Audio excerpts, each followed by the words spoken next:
Good morning all, welcome to my channel Sharmita vlogs. So ఈరోజైతే నేను కాకరకాయ కూర అయితే వండుతున్నాను, కాకరకాయ ఫ్రై. సో కాకరకాయ ఫ్రై అంటే మా అమ్మ చాలా బాగా వండుతుంది. సో నాకు కూడా నేర్పించింది. నేను అలాగే సేమ్ వండుతా, కానీ అవసరమైన ఇంగ్రీడియంట్ అయితే ఒకటి లేదు. సో అందుకని ఈరోజు ఇలా కట్ చేసి ఫ్రై చేస్తున్నా. ఈ ఈ ఫ్రై కూడా చాలా బాగుంటుంది. సో మా అమ్మ వండే స్టైల్ ఏంటంటే, కాకరకాయ ఫస్ట్ పైన తొక్కంతా చెక్కేసి అలా కాకరకాయకి మధ్యలో గీటు పెట్టేసి లోపల విత్తనాలు అవి తీసి నూనెలో గోల్డెన్ బ్రౌన్ కలర్ వచ్చే వరకు ఫ్రై చేసుకోవాలి. సో తర్వాత అవి తీసి పక్కన పెట్టేసి దానిలో పెట్టే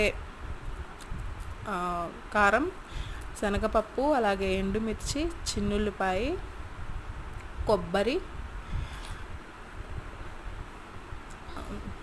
వేసుకుని మిక్సీ పట్టుకోవాలి. సో ఉప్పు కూడా వేసుకుని దాంట్లోనే మిక్సీ పట్టేసుకుని మంచిగా పౌడర్ అయిపోయాక, బాగా పౌడర్ కాదు, బాగా బరక కాదు, సో అట్లా కొంచెం మీడియంగా పట్టేసుకోవాలి. సో పట్టుకున్నాక ఇవి బయట పెట్టుకునే చల్లారిపోయి ఉంటాయి కదా కాకరకాయలు. సో ఇంకా ఒక్కొక్క కాకరకాయ తీసేసుకుని పెట్టేసుకోవాలి. పౌడర్ అంతా పెట్టేసుకుని ఆయిల్లో జస్ట్ ఒక 3 మినిట్స్ అలా అంతే అట్లా పెట్టి, ఆయిల్ కొంచెం ఎక్కువ పడుతుంది అనమాట.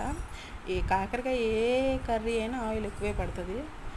సో ఇంకా వేసేసి తర్వాత మిగిలిపోయిన పౌడర్ కూడా గ్రేవీ కోసం దానిలోనే వేయాలి. సో టేస్ట్ అయితే సూపర్గా ఉంటుంది. ఇంకా ఆ పౌడర్ వేసాకైతే జస్ట్ 1 మినిట్ నుంచి తీసేయాలి.